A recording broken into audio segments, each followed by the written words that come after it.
Students, आज हम start कर रहे हैं हमारा क्लास 9th का चैप्टर है आपका democratic rights. Okay, democratic rights chapter start करने से पहले हम लोग समझ लेंगे कि राइट का मीनिंग क्या है एंड डेमोक्रेसी का मीनिंग क्या है। आफ्टर दैट हम अपने टॉपिक पर आएंगे कि डेमोक्रेटिक राइट्स क्या हैं।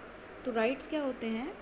राइट्स होते हैं वो क्लेम्स और गारंटी और वो एश्योरिटी जो गवर्नमेंट हमें क्या करती है, प्रोवाइड करती है। ओके, कि जो गवर्नमेंट हमें जो राइट्स दे रही है, जो अथॉरिटी दे रही है, जो अश्योरिटी दे रही है कि आप इनके बेसिस पर अपनी लाइफ को हैप्पीली क्या कर सकते हैं, लीव कर सकते हैं। ठीक है, उसको ना तो हमारी सोसाइटी हमसे ले सकती है, ना ही जो गवर्नमेंट है वो हमारे राइट्स को हमसे ले सकती है। ठीक है, हम राइट्स के बेसिस पर हमारी लाइफ को हैप्पीली क्या कर सकते हैं, लीव कर सकते हैं। So that is the meaning of rights. अब now we see the what is the meaning of democracy. ठीक है, democracy is that type of government which is carried by, ये ऐसी गवर्नमेंट है जिसे किसने चूज़ किया है। It is that form of government of the people, from the people and by the people. ऐसी गवर्नमेंट है जिसको किसने बनाया है, हम लोगों ने ही बनाया है। ठीक है, और हम लोगों ने ही अपनी जो गवर्नमेंट है उसको हम क्या करते हैं, चूज़ करते हैं और उसी को ही हम राइट्स देते हैं कि आप हमारी कंट्री को प्रोटेक्ट करने के लिए कैसे भी लॉज को बना सकते हैं। ठीक है, तो ये क्या होता है डेमोक्रेसी, जिसमें आपके इलेक्टेड जो रिप्रेजेंटेटिव, जिनको हम जब इलेक्शन होते हैं उनके बेसिस पर क्या करते हैं, चूज़ करते हैं और चूज़ करके वो हमारी कंट्री के लिए क्या बनाते हैं, लॉज बनाते हैं। और हमने जो ये रिप्रेजेंटेटिव चूज़ किया है वो किसने किया है, हमने ही तो किया है, सोसाइटी ने ही तो किया है। और ये राइट्स भी गवर्नमेंट को किसने दिए हैं, हमने दिए हैं। ठीक है, लेकिन जब डेमोक्रेसी नहीं था उससे पहले क्या था आपका, ऑटोक्रेसी था। ऑटोक्रेसी ऐसी फॉर्म ऑफ गवर्नमेंट थी जिसमें कि क्या होते थे, आपके किंग और क्वीन होते थे। ठीक है, और किंग और क्वीन क्या करते थे, अपने बेसिस पर क्या करते थे, डिसीज़न लेते थे। ठीक है, अब वो ये नहीं देखते थे कि वो सोसाइटी के बारे में नहीं सोचते थे कि वो उनके लिए बेनिफिशियल है या नहीं, लेकिन वो किंग और जो क्वीन थे वो अपने ही बेसिस पर और क्या करते थे, कंट्री के लिए रूल्स बनाते थे। But democracy is that type of government कि जिसे हमने ही क्या किया है, हमारे रिप्रेजेंटेटिव को चूज़ किया है और हम ही क्या करते हैं, गवर्नमेंट को राइट देते हैं कि वो हमारी कंट्री को रन करने के लिए क्या कर सकती है, रूल भी बना सकती है। ठीक है, अब डेमोक्रेसी में आपके 3 एलिमेंट्स हैं इंपॉर्टेंट कि किस किस के बेसिस पर हम कह सकते हैं कि जो डेमोक्रेसी है वो एग्जिस्ट हो रही है या नहीं। फर्स्ट जो आपका है वो है कि डेमोक्रेसी होने के लिए सबसे पहले क्या होना चाहिए आपका, फ्री एंड फेयर इलेक्शन। ठीक है, क्या होना चाहिए आपका, free and fair election. It means कैसे इलेक्शन होना चाहिए आपका, फ्री होना चाहिए और फेयरली होना चाहिए कि आप लोग अपनी गवर्नमेंट को चूज़ करने के लिए क्या हैं, हम लोग फ्री हैं कि हम किसी भी पार्टी को क्या कर सकते हैं, चूज़ कर सकते हैं। लेकिन इलेक्शन भी कैसा होना चाहिए, फेयरली होना चाहिए, किसी भी तरीके से एक्सप्लॉयटेशन नहीं किया जाना चाहिए, ना ही हम किसी को फोर्स करके क्या कर सकते हैं कि आप मुझे क्या करेंगे, वोट देंगे। ठीक है, ऐसा भी नहीं कर सकते। जो इलेक्शन होने चाहिए वो कैसा होना चाहिए, फेयरली इलेक्शन होना चाहिए। ठीक है, तो फर्स्ट डेमोक्रेसी का जो इम्पॉर्टेंट एलिमेंट है वो हो गया free and fair election. Okay, अब नेक्स्ट क्या आता है आपका कि जो इलेक्शन होने चाहिए ना वो कैसे होने चाहिए, पेरियोडिक होने चाहिए। It means time to time आपका क्या होना चाहिए, इलेक्शन होना चाहिए, time to time. It means हर 5 ईयर में आपकी क्या होनी चाहिए, गवर्नमेंट चेंज होनी चाहिए। अगर गवर्नमेंट चेंज नहीं होगी तो जो लोग अब गवर्नमेंट में बैठे हैं, लाइक बीजेपी आ गई, तो वो क्या सोचेगी कि मेरा ही क्या हो गया, अब पूरी तरीके से राइट हो गया, अब मैं जो चाहे वो मनमानी कर सकता हूँ। बट ऐसा नहीं होता, हमें दूसरों को भी क्या देना है कि हमें चांस देना है ना, कि कांग्रेस भी क्या कर सकती है, अपना जो क्या कर सकती है, इलेक्शन लड़ सकती है और वो भी क्या कर सकती है, विन कर सकती है। ठीक है, जब अलग अलग पार्टीज़ आएंगी और जब उनको पता होगा कि हम लोग क्या होंगे कि कभी टाइम टू टाइम क्या होते रहेंगे, इलेक्शन होते रहेंगे, तो उनको ये पता होगा अंदर से कि हमारे साथ क्या हो सकता है कि हमारी गवर्नमेंट, अगर हम अच्छा वर्क नहीं करेंगे तो हमें क्या होगा कि हम क्या कर सकते हैं, जो हमारी पोजीशन पर आज हम इलेक्ट हुए हैं तो नेसेसरी नहीं है कि हम नेक्स्ट टाइम भी हम अपनी जो पार्टी है उसको वापस ले आएंगे। तो इसलिए जो इलेक्शन है वो कैसे होने चाहिए, फ्री एंड फेयर और पीरियडिक इलेक्शन होना चाहिए। ओके, नेक्स्ट क्या है आपका वर्किंग फॉर इंस्टीट्यूशन, कि जब ये आपकी फ्री एंड फेयर इलेक्शन हो गए तब उसके बाद जो आपकी गवर्नमेंट आती है वो क्या करती है, इंस्टीट्यूशंस होते हैं और वो इंस्टीट्यूशन क्या करते हैं हमारी कंट्री के लिए, क्या करते हैं, लाइक ये इंस्टीट्यूशन वर्क करते हैं। लाइक फर्स्ट जो क्या हो गया लेजिस्लेचर क्या करेगा हमारा, कि वो हमारे लिए क्या बनाता है, लॉज बनाता है, ठीक है। और लॉज ऐसे बनाए जाने चाहिए जो हमारी कंट्री के लिए क्या हो, बेनिफिशियल हो और जिनसे सभी को क्या मिल सके, बेनिफिट्स मिल सके, ठीक है। तो लेजिस्लेचर क्या करेगी, लॉ बनाएगी। नेक्स्ट क्या होता है आपके एग्जीक्यूटिव क्या करते हैं, इन लॉज को क्या कराते हैं, कंट्री में एग्जीक्यूट कराते हैं, ठीक है। एग्जीक्यूट मीन्स अगर कोई फॉलो नहीं करता तो फिर जुडिशरी क्या करता है कि जो रूल्स और जो लॉज बनाए गए हैं जो फॉलो नहीं कर रहे उनको क्या करता है, वो पनिश भी कर। तो ये 3 बेसिस पर ये वर्किंग इंस्टीट्यूशन इनका वर्किंग होता है, लेजिस्लेचर, एग्जीक्यूटिव एंड जुडिशरी, ठीक है। ये बात हो गई हमारे 2 इसके जो डेमोक्रेसी थी इसके 2 इम्पॉर्टेंट एलिमेंट्स हो गए। अब थर्ड क्या है, एन्जॉयमेंट ऑफ राइट्स, जिसको अब हम इस चैप्टर में क्या करेंगे, अच्छे से रीड करेंगे कि what is rights, enjoyment of rights, कि कैसे हम एन्जॉय कर सकते हैं with the help of rights, कैसे ये राइट्स हमारे लिए क्या होते हैं, बेनिफिशियल होते हैं और इनके बिना हमारी लाइफ कैसे हो सकती है। तो ये अब हम देखेंगे कि कैसे हम एन्जॉयमेंट कर रहे हैं राइट्स को। ओके, तो राइट्स क्या हैं, rights are the responsible claim of person. Rights क्या है, रिस्पॉन्सिबल क्लेम है, responsible claim of person recognized by society and sanctioned by law. जो हमारे क्लेम्स हैं, जो हमारे राइट्स हैं वो क्या होने चाहिए, रिस्पॉन्सिबल होने चाहिए, ठीक है। अगर हमें सॉन्ग अगर सिंग करने की परमिशन दे दी है, या हमें सॉन्ग हम घर पर अगर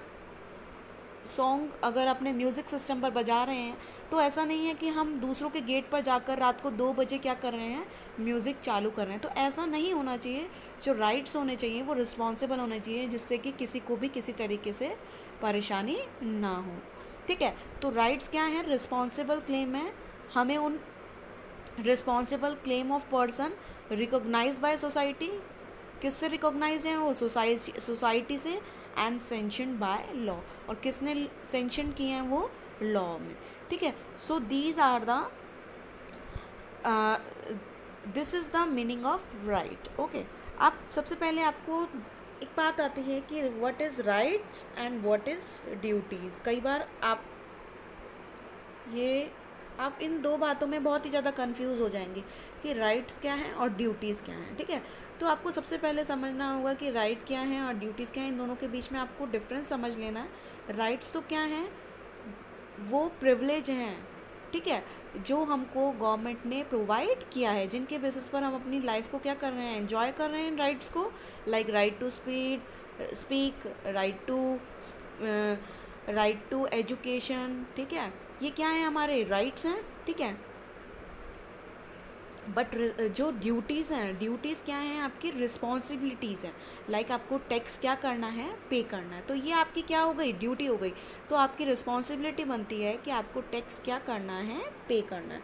तो ये तो किससे रिलेटेड हो गया हमारा, ये रिलेटेड हो गया हमारे रिस्पॉन्सिबिलिटी से, ठीक है। तो ड्यूटीज़ क्या हो गई, हमारी रिस्पॉन्सिबिलिटी होती है, लेकिन राइट्स क्या होते हैं, वो प्रिविलेज हैं जो हमको सोसाइटी गवर्नमेंट हमको क्या करती है, प्रोवाइड करती है, और जिनके बेसिस पर हम उन राइट्स को, जो सिटीज़न हैं वो क्या करते हैं, राइट्स को एन्जॉय करते हैं। Okay, so this is the difference between duties and rights as a citizen as a citizen की बात कर रहे हैं हम, कि as a citizen duties and rights में क्या डिफरेंस है। ओके, अब हम अपने चैप्टर, जो हमारा मेन चैप्टर है उस पे आते हैं। मेन चैप्टर का जो पार्ट है उस पर आ रहे हैं। अभी तक तो मैंने आपको ब्रीफली चैप्टर का ओवरव्यू दिया था कि जो बेसिक टर्म्स आएंगी, लाइक डेमोक्रेसी क्या है, राइट्स क्या है, ठीक है, डेमोक्रेसी में कितने एलिमेंट्स होते हैं और क्या क्या नेसेसरी होता है, कि कैसे किस बेसिस पर हम कह सकते हैं कि ये क्या है, डेमोक्रेसी है या नहीं है, ठीक है, ऑटोक्रेसी है, क्या है। अब हम चैप्टर पर आ रहे हैं, तो हम देखते हैं कि हम चैप्टर में 3 एग्जाम्पल्स के बेसिस पर देखेंगे। With the help of 3 examples we see that how was the life, without rights, कि कैसे जो लाइफ थी वो राइट्स के बिना हमारी लाइफ कैसे थी, ठीक है। So we understand these example. First one is क्या है, प्रिजन इन गुआंटानामो बे। क्या था ये जो प्रिजन है गुआंटानामो बे, ये क्या है, ये जो गुआंटानामो बे जो प्रिजन है ये क्यूबा के पास है, ठीक है। और क्यूबा कहाँ है आपका, यूएस गवर्नमेंट का इस पर क्या है आपका, इस प्रिजन गुआंटानामो बे पर जो आपकी यूएस गवर्नमेंट है उसका क्या है, कंट्रोल है, ठीक है। अब क्या हुआ था कि आपका एक अटैक हुआ था, ठीक है, वर्ल्ड ट्रेड सेंटर अटैक हुआ था 11 सितंबर 2001 को। तो जब ये अटैक हुआ था तो उसमें जो यूएस गवर्नमेंट थी उसने कुछ सस्पेक्ट्स के बेसिस पर ये बोला, उन्होंने क्या किया, कुछ सस्पेक्ट्स के बेसिस पर 600 प्रिजनर्स को इस प्रिजन में क्या कर लिया था, उनको इस प्रिजन में रखा गया था। और उन्हें ये बोला कि जो ये अटैक हुआ है उनमें ये 600 जो पीपल थे वो क्या थे, उनमें क्या थे, टोटली उनसे रिलेटेड थे, लाइक उन्होंने ये क्या कराया था, अटैक कराया था।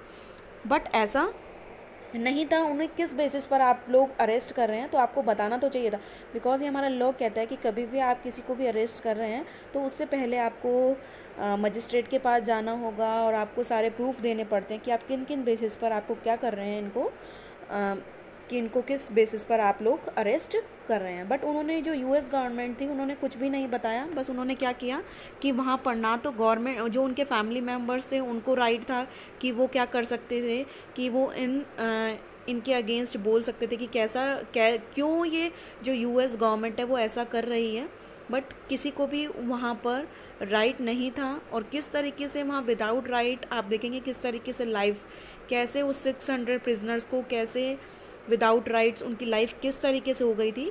एक एमनेस्टी इंटरनेशनल एक ऑर्गेनाइजेशन था, उसने इस पूरे मैटर को सर्च किया और उसने जब सर्च करा तो उसने ये देखा कि जो हमारे 600 प्रिजनर्स थे इनका किसी भी तरीके से कोई लिंक नहीं था इस अटैक पर। उसने यूएस गवर्नमेंट को वहाँ पर बोला भी, बट यूएस गवर्नमेंट ने इस जो मैटर को एक्सेप्ट करने से क्या कर दिया, मना कर दिया। और उन्होंने बोला कि नहीं, आप बिल्कुल भी सही नहीं है। तो इस तरीके से आपने देखा कि विदाउट राइट्स किस तरीके से जो हमारे 600 प्रिजनर्स थे उनको किस तरीके से और जो इस प्रिजन में स्ट्रिक्टली पिक्ड अप कर लिया गया उन 600 पीपल को, ठीक है। तो ये तो हो गया हमारा फर्स्ट केस कि किस तरीके से विदाउट राइट वहाँ पर लोग किस तरीके से पहले जो थे कि वे उनकी लाइफ कितनी टिपिकल हो गई थी। नेक्स्ट जो है वो आपका है citizen rights in Saudi Arabia. अब सऊदी अरेबिया में किस तरीके से क्या हुआ, सऊदी अरेबिया में आप देखेंगे तो मोनार्की फॉर्म था। इट मीन्स मैंने आपको अभी बताया था ना, डेमोक्रेसी फॉर्म होता है एक तो गवर्नमेंट, और एक कौन सा होता है, मोनार्की। मोनार्की में क्या होते हैं, किंग और क्वीन होते हैं, उन्हीं का ही सिस्टम वहाँ पर फॉलो होता है। वही क्या करते हैं, रूल्स और रेगुलेशन बनाते हैं, उन्हीं के पास ही क्या होती है, पूरी सोल अथॉरिटी होती है लॉज को बनाने की, कि उनके पास ही पूरा राइट्स होते हैं कि वही क्या करेंगे, लॉज बना सकेंगे। और किसी को राइट नहीं होता कि वो वहाँ पर क्या कर सके, कुछ अपनी पॉलिटिकल पार्टी बना सकें या फिर कोई ऑर्गेनाइजेशन को क्रिएट कर सकें। तो जो मोनार्की थे, किंग और क्वीन, वही क्या करते थे सऊदी अरेबिया में। उन्होंने किस तरीके से, देखते हैं क्या केस है यहाँ पर, उन्होंने जो गवर्नमेंट फॉर्म कर रखी थी सऊदी अरेबिया में, जो मोनार्की फॉर्म था, वहाँ पर देखेंगे आप कि किसी भी तरीके से जो सिटीज़न थे उनको राइट नहीं था कि वो क्या कर सकें। देखेंगे वुमेन को किसी भी तरीके से वोटिंग राइट भी नहीं था, ना तो कोई पब्लिसिटी कर सकते थे और ना ही कोई भी पब्लिकली अपने रिलीजन को क्या कर सकता था, फॉलो कर सकता था। ओनली जो सऊदी अरेबिया में जो आप फॉलो कर सकते थे वो मुस्लिम रिलीजन को ही फॉलो कर सकते थे, ठीक है।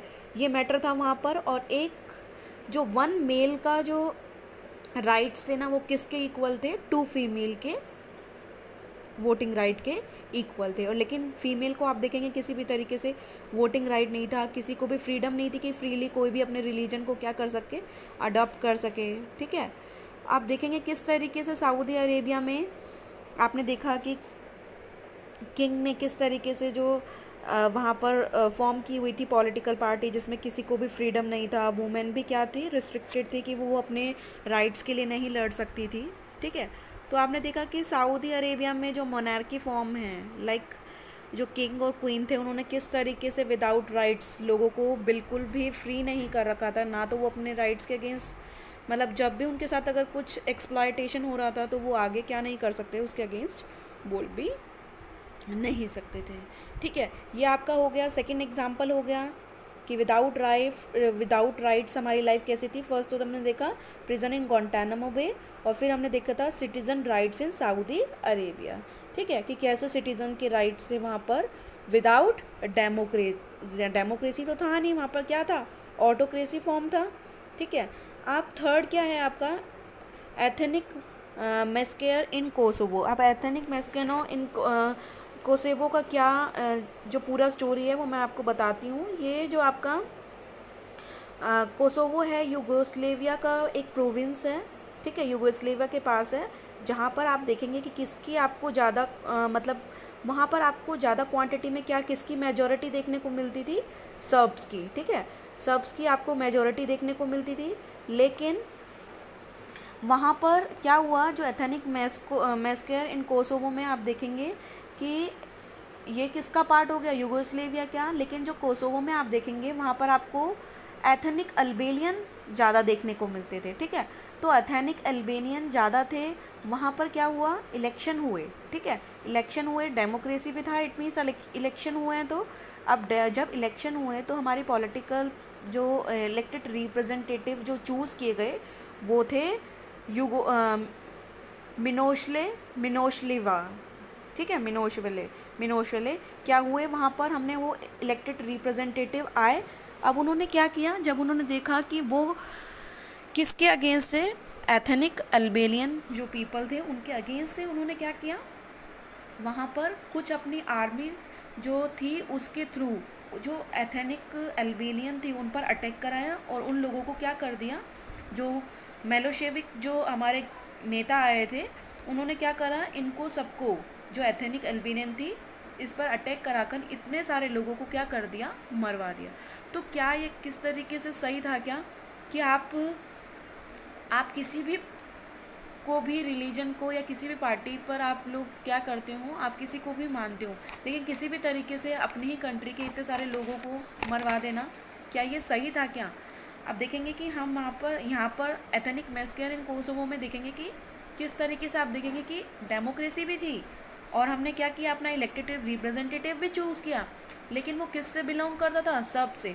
और उसने क्या किया, जो दूसरी पार्टी थी और दूसरी जो मेजॉरिटी थी, मीन्स जो एथनिक अल्बेनियन जो वहाँ पर थे, इतने सारे लोगों को वहाँ पर क्या कर दिया, उनको वहाँ पर अटैक करके इतने सारे लोगों को उन्होंने वहाँ पर मरवा दिया। तो क्या ये सही था क्या। तो हमने देखा कि किस तरीके से जो लाइफ थी वो विदाउट जो राइट्स थी वो किस तरीके से लाइफ हमारी इतनी टिपिकल हो गई थी। ठीक है, तो फिर इसके बाद हमारे क्या आए, डेमोक्रेटिक राइट्स आए, कुछ फंडामेंटल राइट्स आए, जिनकी जो फंडामेंटल राइट्स हमें दिए गए, फिर उनकी हेल्प से हम अपनी लाइफ को इतना इजीली हमने क्या किया, एन्जॉय किया। और हमें राइट्स है कि आज अगर हमारे साथ कोई भी एक्सप्लॉयटेशन करता है या हमारे राइट्स के अगेंस्ट जाता है तो हम क्या कर सकते हैं, कोर्ट में जाकर एक अपील करके PLI करके हम क्या कर सकते हैं, उसके अगेंस्ट क्या कर सकते हैं, केस भी फाइल कर सकते हैं। लेकिन उस टाइम पर आप देखेंगे इस 3 एग्जांपल्स के थ्रू आपने देखा कि वहाँ पर इस तरीके से हमें राइट्स नहीं थे। ठीक है, तो आपने देखा कि किस तरीके से हमारी जो लाइफ थी वो इतनी टिपिकल हो गई थी विदाउट राइट्स। अब नेक्स्ट पार्ट में हम देखेंगे कि व्हाट इज़ राइट्स, क्या थे, कितने फंडामेंटल राइट्स हमें मिले थे, और सब राइट्स को 1 बाय 1 हम अच्छे से डिटेल में पढ़ेंगे। Thank you. आई होप ये आपको जो हमारा लेसन है वो अच्छे से, जितना भी पार्ट हमने कवर किया है वो क्लियर हो गया होगा। If you face any problem तो you can call me easily और discuss with me if you face any issue regarding this lesson. Thank you. Have a nice day.